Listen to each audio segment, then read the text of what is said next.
The family of 23-year-old Ukrainian refugee killed on Charlotte's Blue Line is moving forward with their push for accountability in the deadly attack. Irina Zarutska's family filed a wrongful death lawsuit just one day before the one-year mark of her death.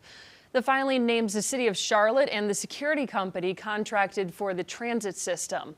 According to the family's attorney, systemic failures by the city and transit system led to the stabbing.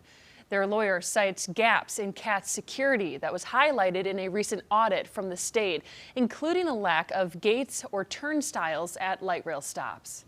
We know that violent crime was already an issue, and you can't turn a blind eye. You have to do something. You have to keep people safe. And the way you do that at a basic level is you enforce fares.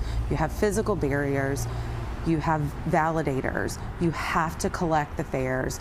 You have to have a plan. You have to have the guards on the train. You have to have something for deterrence. The lawsuit is seeking monetary damages but does not list a specific amount. A Charlotte City spokesperson tells us they are not commenting on the pending litigation. The stabbing made international headlines and called for widespread changes to the state's criminal justice system and with CAT's safety and security. 1 year later, local transit officials say crime is down and security has increased, but many riders say it's an incident they won't forget. Queen City News reporter Jen Cardone looks at what's changed since the attack and the concerns that still remain. Man, the girl got stabbed on the train.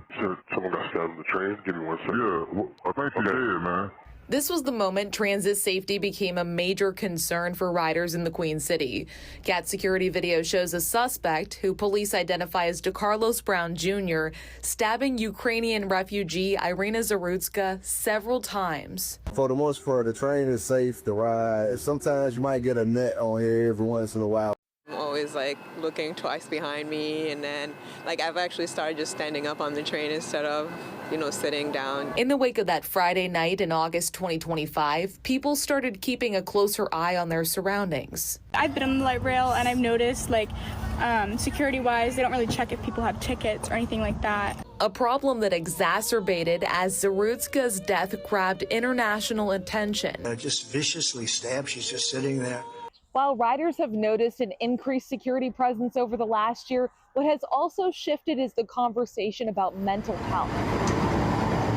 That is definitely something that we, country and a society, have, I think, struggled to really address and provide the necessary resources. Even the inmates inside the jail, they're not safe. How many times we hear on the news another inmate has lost their life inside the jail. Brown, who remains mentally incompetent to withstand trial, had a history of mental illness leading up to the stabbing. CAT says crime is down nearly 70% in the first half of 2026. Jen Cardone, Queen City News.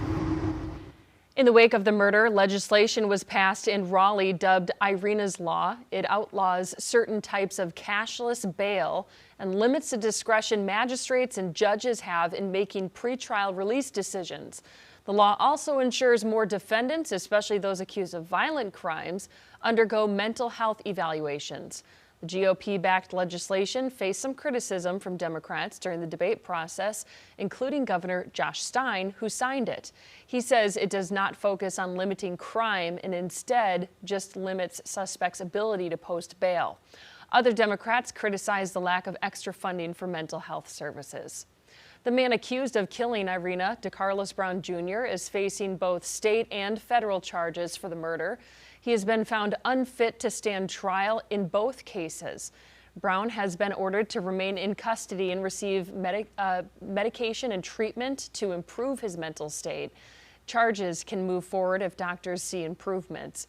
Brown underwent hours of mental health evaluation in Chicago earlier this year and is likely receiving treatment at North Carolina's psychiatric facility in Butner.